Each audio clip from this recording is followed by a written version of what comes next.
اور مومن مرد اور مومن عورتیں ایک دوسرے کے دوست ہیں کہ اچھے کام کرنے کو کہتے اور بری باتوں سے منع کرتے اور نماز پڑھتے اور زکوٰۃ دیتے اور اللہ اور اس کے پیغمبر کی اطاعت کرتے ہیں۔ یہی لوگ ہیں جن پر اللہ رحم کرے گا، بے شک اللہ غالب ہے، حکمت والا ہے۔ اللہ نے مومن مردوں اور مومن عورتوں سے بہشتوں کا وعدہ کیا ہے جن کے نیچے نہریں بہ رہی ہیں، وہ ان میں ہمیشہ رہیں گے، اور ابدی بہشتوں میں نفیس مکانات کا وعدہ کیا ہے۔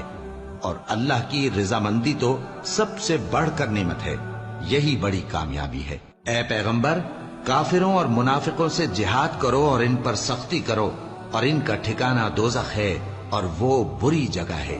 یہ اللہ کی قسمیں کھاتے ہیں کہ انہوں نے تو کچھ نہیں کہا، حالانکہ انہوں نے کفر کا کلمہ کہا ہے اور یہ اسلام لانے کے بعد کافر ہو گئے ہیں، اور ایسی بات کا قصد کر چکے ہیں جس پر قدرت نہیں پا سکے۔